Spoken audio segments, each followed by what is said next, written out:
Nah, kemudian masalah-masalah yang umum terjadi biasanya dalam pernikahan itu karena apa kan?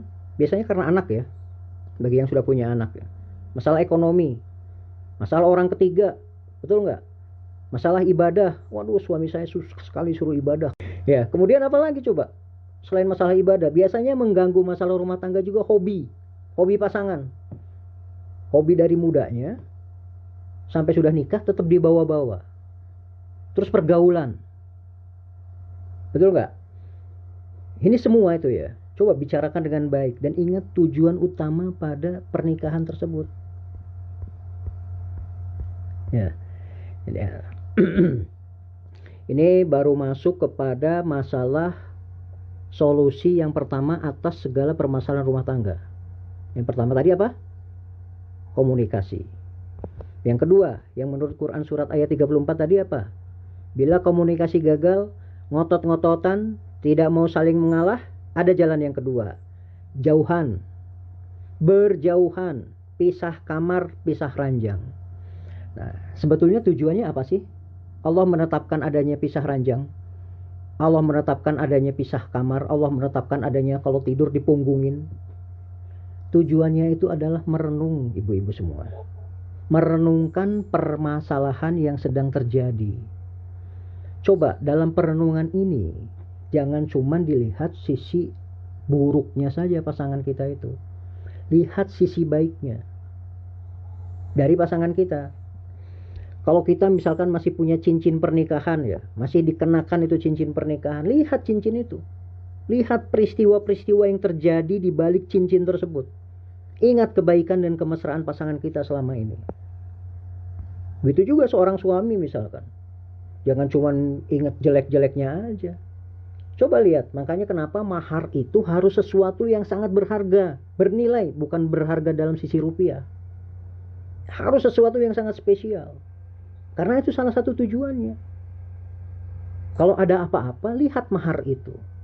Kita akan ingat bagaimana perjuangan kita untuk mendapatkan mahar itu. Kalau misalkan sejadah, ingat-ingat itu yang sejadah. Kita sedang sholat, ya, kita sedang sujud, kita sedang baca Quran di atas sejadah itu. Ingat-ingat, kenangan manis apa di balik sejadah itu.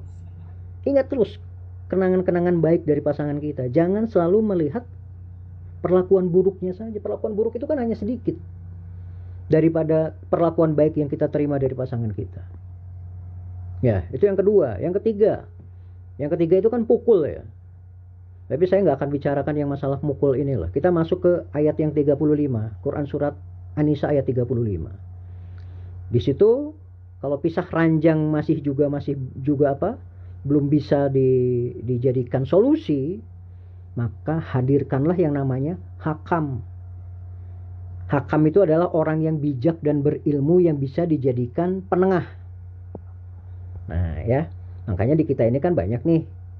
Kalau kita nikah pakai wali nikah kan? Wali nikah kita ada orang tua, kan begitu ya? Sebetulnya fungsi dari wali nikah itu bukan hanya sekedar menikahkan saja. Namun juga dia bertanggung jawab dalam memberikan bimbingan rumah tangga kita. Makanya wali nikah itu harus orang yang bijak dan berilmu. Karena apa? Karena suatu saat dia pun akan dibutuhkan oleh kita sebagai hakamnya kita. Hakam ini harus menghadirkan dari kedua belah pihak. Baik dari pihak pria, pihak wanita, maupun juga dari luar. Kalau misalkan tidak ada yang dari pihak wanita dan pihak pria, kita panggil dari luar. Ingat ya, di dalam Quran surat An-Nisa ayat 35, apabila kita berniat untuk kebaikan, maka Allah akan memberikan taufik kepada kedua pasangan tersebut. Ya, coba dilihat di kalimat terakhir surat An-Nisa ayat 35. Allah menjanjikan, Allah akan memberikan taufik kepada kedua pasangan tersebut apabila ada niat baik. Baik dari hakamnya maupun dari kedua pasangannya. Niat baik itu dalam arti apa? Niat baik untuk rujuk. Begitu. Ya, kemudian misalkan komunikasi gagal, pisah ranjang gagal. dididik dengan cara yang keras, misalkan gagal juga, entah itu suami entah itu istri, pakai hakam gagal juga, akhirnya apa? Talak menjadi pilihan akhir. Tapi tolong diingat, munculnya talak, bahwa syariat talak itu sebenarnya adalah untuk memberikan jeda waktu yang diisi untuk merenungkan kembali atas keputusan yang sudah kita ambil. Maksudnya talak ya, itu mengenai talak itu kan ada di surat Al-Baqarah 226 tentang masa tunggu 4 bulan atau 3 kali suci. Nah, masa tunggu 4 bulan atau 3 kali suci itu digunakan untuk merenung, ibu-ibu. Untuk merenung. Diberikan waktu jeda oleh Allah selama 3 kali suci atau 4 bulan. Merenungkan kembali atas keputusan apa yang sudah kita ambil. Bila saat itu suami meminta untuk rujuk, wanita tidak boleh menolak. Tidak ada kuasa wanita untuk menolak, maka dia harus rujuk. Ya, ini dasarnya dari Al-Quran semuanya. Coba dibaca nanti Quran surat Al-Baqarah 226 ya. Supaya apa namanya, kalau di rumah nanti setelah selesai ini itu kan bisa dibaca dengan tenang. Kalau di sini inti-intinya saja yang saya sampaikan. Oke, kalau kita bicara tentang perceraian, satu hal yang perlu juga dicatat bahwa perceraian itu terjadi karena apa paling utama? Karena pergaulan, ibu-ibu. Masalah ekonomi di dalam rumah tangga, masalah anak di dalam rumah tangga, masalah lainnya umumnya diperkeruh oleh siapa teman bergaul kita.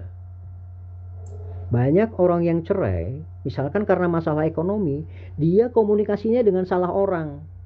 Dengan orang yang selama ini gaul dengan kita dan salah. Akhirnya teman kita itu memperkeruh. Misalkan begini, kita diskusi dengan orang yang belum nikah. Selama ini juga saya sendiri gak ada masalah, saya bisa hidup kok. Tidak nikah, saya bisa hidup kok. Saya bisa fine-fine saja hidup saya, happy-happy saja hidup saya. Bohong. Itu kalimat racun. Sama kayak misalkan seorang suami juga begitu. Sudahlah, kayak gak ada istri, gak ada perempuan lain aja. Banyak kok perempuan yang masih mau sama kamu, kata temennya. Itu kalimat-kalimat racun. Karena apa? Karena yang kita ajak diskusi orang yang tidak mengerti tentang hukum-hukum pernikahan dan manfaat apa yang ada di balik pernikahan itu. Begitu. Terkadang kan ya, gini, bukan terkadang sih, sebetulnya kan rumah tangga kita itu adalah surga, atau paling tidak jalan menuju surga bagi kita. Setuju nggak? Bahwa rumah tangga itu adalah sebetulnya jalan menuju surga bagi kita yang sudah dipilihkan oleh Allah. Jadi, kalau ada teman gaul kita yang ngomong yang kayak ngomong kayak tadi, yang bicara kayak tadi, bilang sama yang ngasih nasihat itu bahwa, hey, sobat, hey, fulan, saya ini sedang menuju surga. Kenapa engkau campakkan aku dari jalan tersebut? Kenapa kamu singkirkan aku dari jalan menuju surga tersebut? Jangan biarkan kita berdiskusi dengan orang-orang yang tidak ngerti, yang akhirnya malah menjerumuskan kita. Itulah mengapa pentingnya kita bergaul dengan siapa. Coba bayangkan, anggap aja kita semua anggap aja nih ya, misalkan kita nggak bisa baca Al-Quran sama sekali, nggak ngerti huruf hijaiyah sama sekali. Kita gaul sampai menghafal Quran. 1 hari, 2 hari kita malu. 1 minggu kita mulai mau belajar yang namanya huruf hijaiyah. 1 bulan kita sudah mulai bisa baca Quran. 6 bulan kita sudah mulai hafal surat-surat pendek. 1 tahun kemudian, 2 tahun kemudian kita sudah mulai berani menghafal surat-surat panjang. Coba kalau kita gaulnya sama perokok misalkan, atau sama tukang minum khamar, atau sama pencopet. 1 hari, 2 hari kita nggak kena pengaruh. 1 minggu kita mulai melihat cara dia nyopet.